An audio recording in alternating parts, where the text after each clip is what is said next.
Hi guys, I hope I'm not crooked. We go through this all the time. I know I'm not, but hi guys, so welcome back to my channel, Tussie's World. Thank you so much guys for tuning in today. I want to say happy motivational, magical, and marvelous Monday. I hope that you were able to get in some self-care over the weekend. You know, Saturday and Sunday are self-care days, so I hope that you were able to get in some self-care, get some rest. I hope that you got some peaceful sleep last night and that you were able to wake up this morning with some joy in your heart. I know everything that's going on, guys, but at the end of the day, we still have to take care of ourselves, right? So I hope that you have some ease. I hope that you found some peace. And I hope that you're ready to tackle... I'm sorry. Boobs out? Okay. I hope that you're ready to tackle everything that this week has in store for you. The lessons that you're about to learn, the goals that you're about to accomplish, and, you know, all that great stuff. So with that being said, guys, I want to go ahead and get into this topic because this topic is dear to me. This topic I'm very passionate about. So with that being said, this is going to be a 2-part video, maybe even 3. I'm not sure yet. So it's going to be parts. I'm going to try to keep each of the parts with, you know, decent timing or whatever. So I would like to say, ladies, let's go ahead and get that box of tissue. Let's go ahead and get that cup of wine or that bottle. It doesn't matter. You know, I don't judge. Let's go ahead and get a blanket and get some snacks. And let's go ahead and enjoy this powerful, powerful video and message. For my fellas, guess what? Hey, stick around. Stick around, fellas, because at the end of the day, this is going to be great for you so that you can open up your eyes. This is going to be great for you so that you can open up your heart. And this is going to be great for you so that you can open up your mind and be more understanding to the struggles and woes and pressures of a black woman. So with that being said, guys, I'm just going to go ahead and get right into it. So I did mention on my Juneteenth video. If you guys did not watch that, I'm gonna link it right here. Go watch that video because I mentioned it. I also said that I was going to come back and revisit it, so that's what this video is today. But even after you watch it, hey, come back and watch this one, okay? All right, with that being said, let's go ahead and get into it. So like I said, this topic is super passionate. I have a lot of passion. I'm passionate about this topic, okay, guys? For 3 reasons. 1, I am a black woman. 2, I was raised by a black woman. And 3, because, did I say, I'm a black woman, right? So who better to be able to talk about this topic than she, her, I, guys? Who better, right? Right, guys. So who better to talk about it than me, a black woman? So first and foremost, I would like to say thank you so much to my mom. I'm forever grateful for you bringing me, for it being you that brought me into this world. You know, I learned a lot from my mom. I saw a lot. I'm sorry, guys. I saw a lot that my mom went through. You know, now that I'm 33 and I think about the young, tender age that my mom was when she had me, which my mom was 18. Now being 33, looking back, you know, when you're 18, you think you know the world. When you're 33, you realize how much of a kid you were at 18. So my mom made a decision. She made a sacrifice. And she had me at 18, you know, knowing that she was going to have to raise me by herself. Family helped, but literally by herself. Knowing that it was going to be a struggle. Knowing that she even had like health conditions, like she literally made a sacrifice to say, I want my child here. And I'm forever grateful, mommy. I love you so much. Thank you, thank you, thank you, thank you. I always tell you that I'm forever grateful for you giving me and bringing me life. I won't say bringing me into this world, because, you know, y'all know how I feel about that. But no, for real, I'm forever grateful for you giving me life. How about that? So yeah, 18, my mom had me, guys. Like, that's super freaking young, you know. Looking back now, she was 18. She was trying to get back into school. She wanted to have a life of her own because she was 18. Like, that's such an adult decision to make at 18. Yeah, at 18 you could vote. You know, I don't know. I think back then when my mom was born, at 18 you could buy a pack of cigs. Maybe you could even get, you know, liquor. But it's not about what the age allows you to do. It's about where you are mentally. And I'm gonna be honest right now and say at 18, now that I'm 33, where I was mentally was, I mean, I don't oh my God, like, wow. There are things that I think about right now, the way that I spoke, the way that I carried myself, the way that I dressed, the way that I went about things, like 18. So yeah. So with that being said, being raised by a black mother, first and foremost, brings a lot with it, right? There are things that you learn as pros, there are things that you learn as cons, there are things that now that you're older you can go back and revisit and you're like, well, maybe that's not so much of a con, it could be a pro. Well, maybe that's not so much of a pro, it could be a con. You know what I'm saying? And with that being said, like, there's so many different things that you have to unlearn, that you have to relearn, and that you have to give yourself love and guidance and patience to do better and move better, right? Also, with that being said, like, one of the things that I definitely watched my mom embody was what every black woman is to embody from the moment they are, I would like to say, created. You know, by the time we come out the womb, I think that we already have this as a characteristic, because we are not to be seen less than anything but what? Strong. And if you are seen as anything less than strong in any situation, you are seen as weak. You are seen as just not capable. You are seen as unfit. You know, putting that type of term on someone to have to always, what's the word, guys? Have to always fulfill, right? Is dangerous, because I'm not always strong. You know what I mean? Like, I'm not always strong. Some days I don't feel like it. You know, some days I don't want to do it. But because that's what you're raised in, it's almost like, you know, when you cooking your food and, you know, you always know what your main ingredient is, right? You might want to put other things in it to make it better and mix it up, but there's always a main ingredient. So imagine strength being the main ingredient that a black woman is supposed to walk with every day. That shit is heavy. Excuse my French, but it's freaking heavy. So I had to learn as I got older that just because I want to have a day where I don't want to pretend and live on autopilot like everything is okay, does not mean that something is wrong with me. And I want to tell you that right now, sister. Just because you don't feel like being Hercules today does not mean something is wrong with you. You know what it actually means? That you're a human being. And I think that we forget to understand that we are, before anything else, a human being. So if you can't learn how to accept that you're gonna have feelings, that you're gonna have emotions, that you're gonna have other things in life that make you up other than just always trying to be strong. I hope that's coming out the right way and making sense. But excuse me, that's one of the things that we are always to walk around with. Girl, you strong. Am I? Because when at nighttime, you know what I mean? When I snatch off my wig, wash off my face and everything else, I'm exhausted from having to walk around and be strong all day. You know, sometimes when a situation presents itself, I want to just be like, okay, you know, am I gonna make it through this? Yes, I am gonna make it through this. However, at the same time, in the same breath, it's like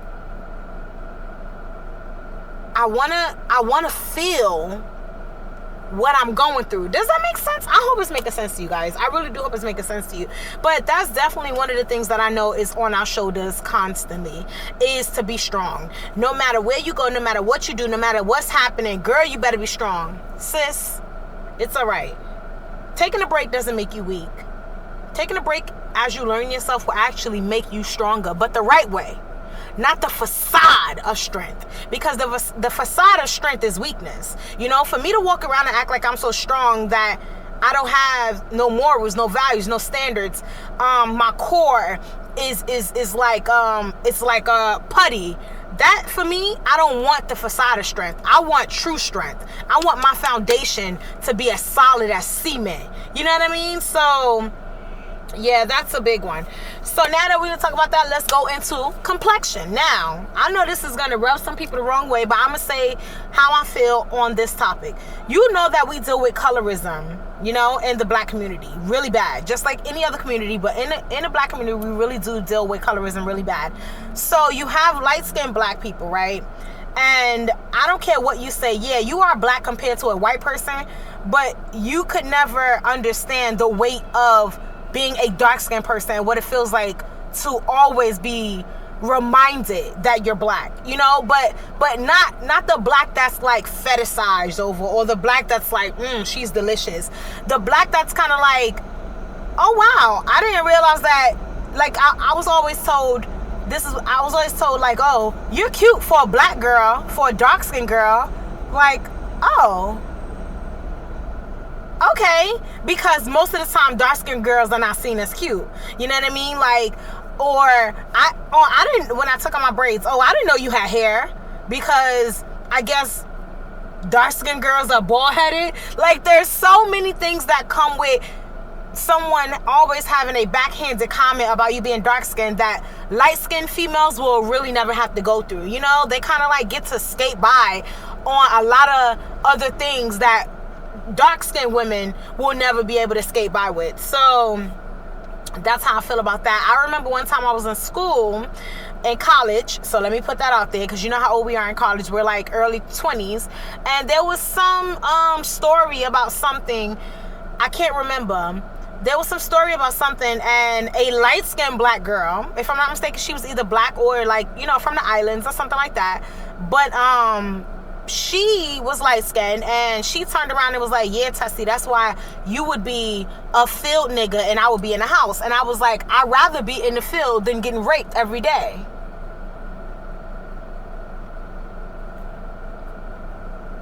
Because at the end of the day, it's like, first of all, kudos to me for not smacking her. Hold on. I just realized that that's when I was really trying to revamp my life. When I was in college, I was really trying to change and not be like, you know, so aggressive with things and stuff. I was really trying to learn myself. So first of all, kudos to me not smacking her. And second of all, like, why would you turn around and say that and then want to keep talking to me? Like, first of all, wow.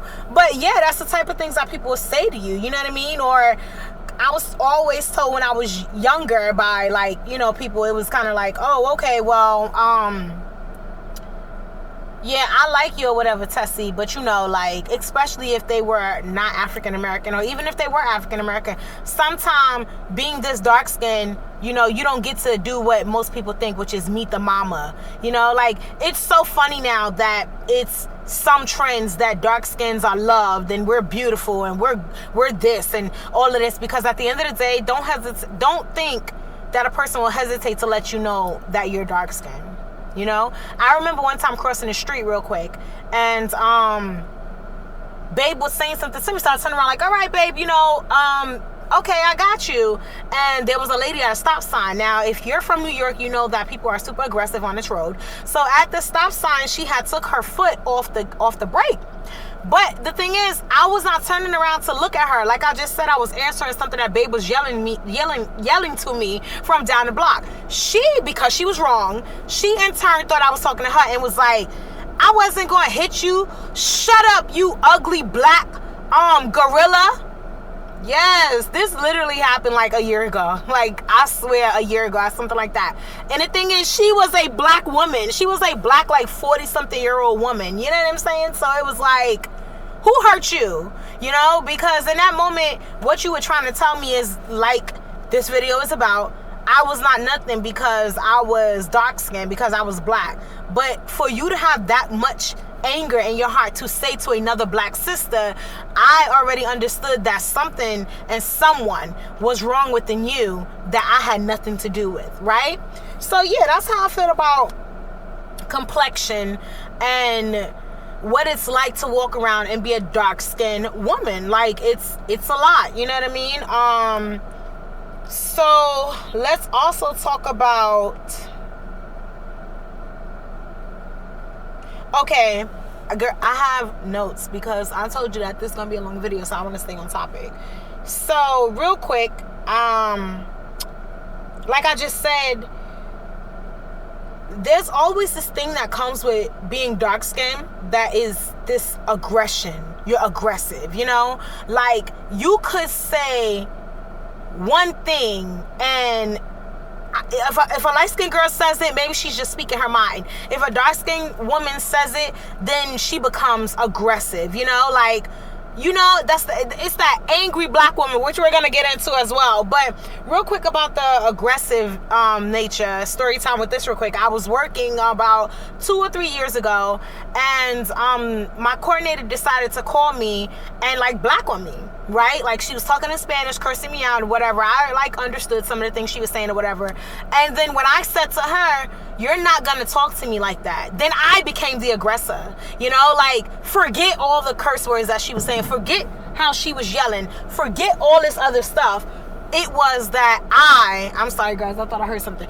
It was that I was being aggressive, you know, and whatever. For me, basically telling her, "Don't talk to me like that," I was being aggressive. I never raised my voice. I never cursed at her. I never said words to her that were inappropriate. I literally just said, "Don't talk to me like that." But I was the one that was aggressive. So yeah, let's talk about this angry black woman stigma, right? Let's talk about that. So again, I don't even have my phone, but my boo the other day posted something, and she was basically saying how she for so long stayed silent about how she felt about certain things, because in a nutshell, this is what she said, because she did not want the brush of an angry black woman. But now she's realized that she has the right to be angry about things that are happening. She has the right to feel a way other than pleasant, joyful, and happy about things that happen. And she should not have to feel the burden of the angry black woman stigma. Now, let's get into that, right? I have it right here. It says, it says black women always have to be submissive. Black women have the highest deaths during childbirth, which we know, and that black women, this is what I commented back to her. I said, black women are, every other woman, right, is able to be angry. A black woman is not able to show any emotions or anything other than that, than it be that she's an angry black woman. You get what I mean? They did that to silence us. They did that for us to have shame. They did that for us to, like, you know, feel bad about having the emotion. But if I'm goddamn angry, I'm angry, and I don't think that I should have to. Oh no, I don't want to say that, because let me tell you something. I'm told all the time that I'm angry, and rightfully so. If something ain't right, something ain't right, and I should not have to worry about, because I'm black, that being seen as angry means again that I'm aggressive. Being seen as angry means again that I'm a threat. You know what I'm saying? Like, okay, whatever.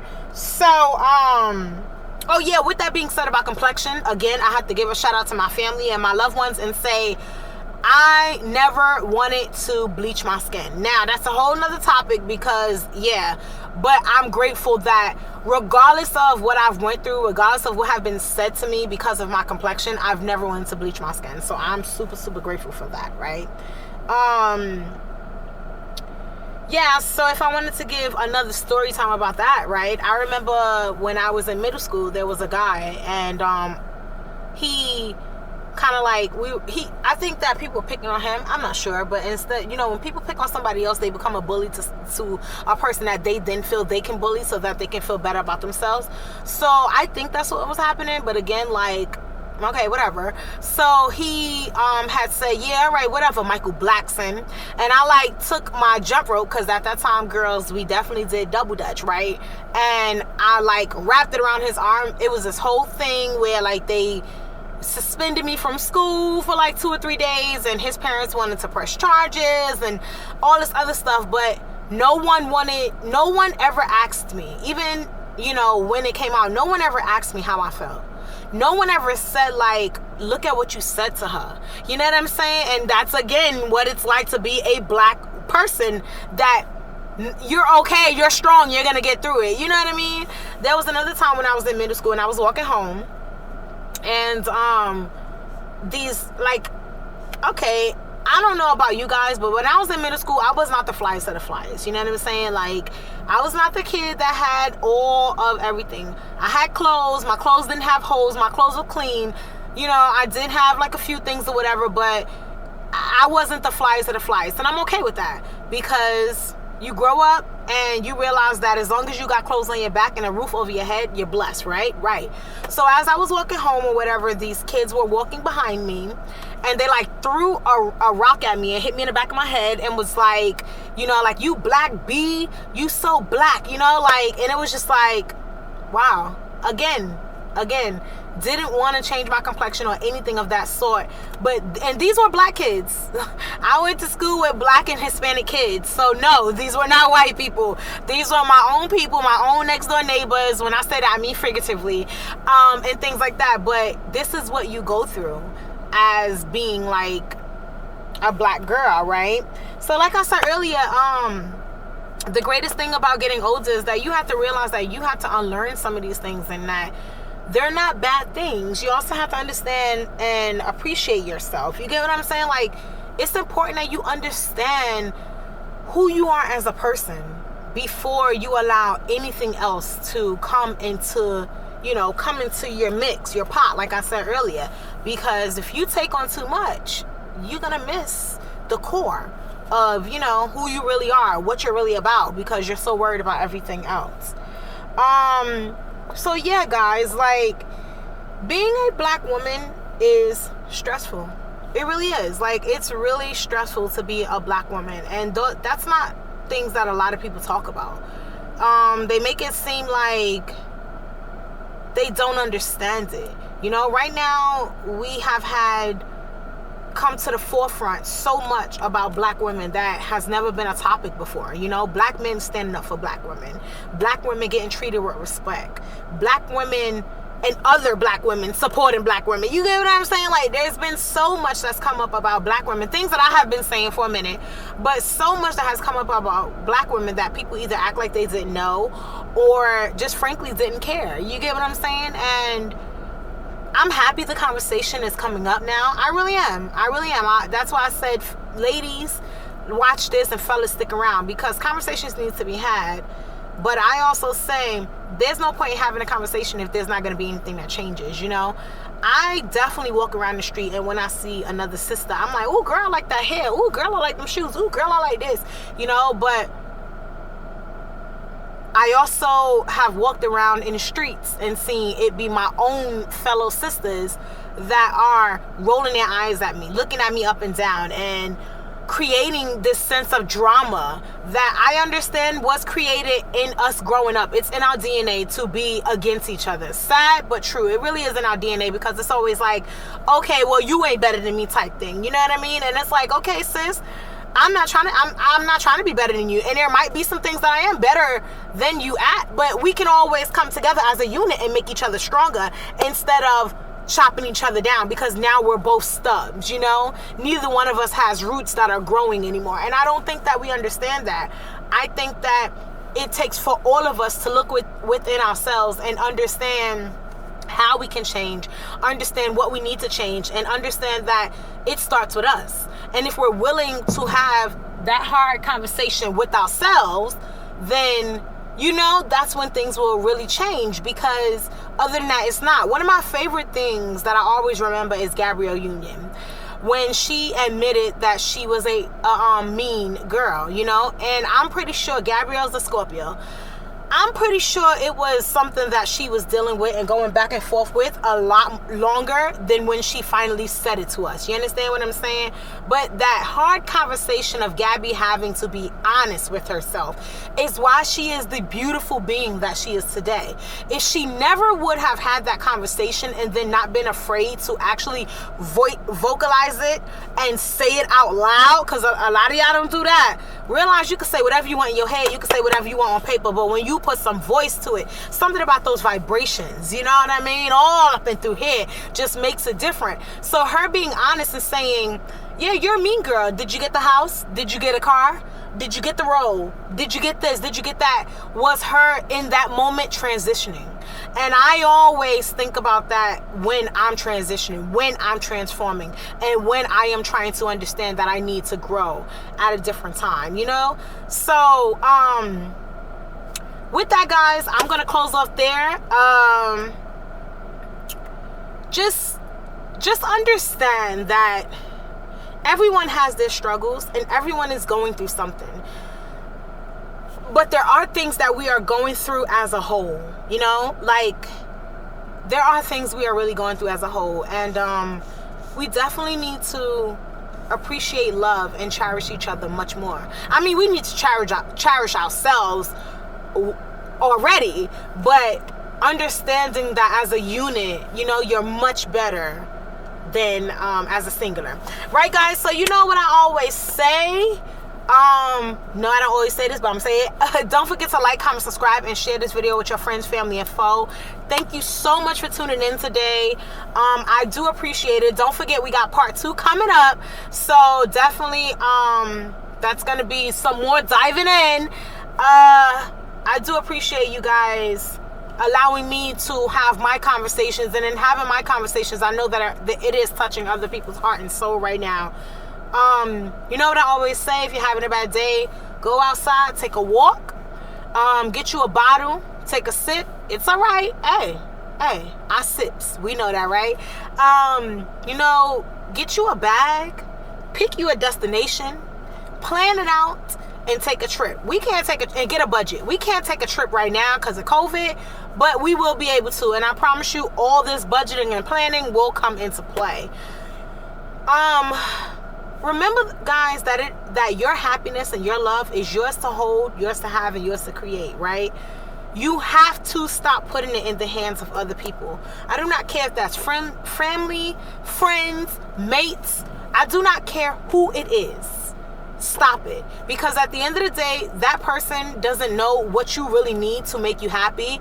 They know what you showed, which could be a facade. They know what you say, which could be a facade. But at the end of the day, they don't know what in here really needs to happen, be said, or anything else to make you happy. And I know you tired of being disappointed when you think, every time you think that you found someone that really cares about you and you realize they don't. You know why? It's because you don't care about yourself. So learn to love yourself. Learn to appreciate yourself. Learn to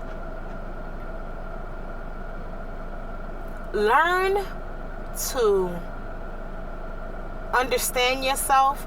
And last but not least, learn to understand and learn to cherish yourself, guys. I'm sorry. Learn to cherish yourself. Because if you don't cherish yourself, no one else will. So with that, guys, I love you. And have a great Monday, guys. Bye.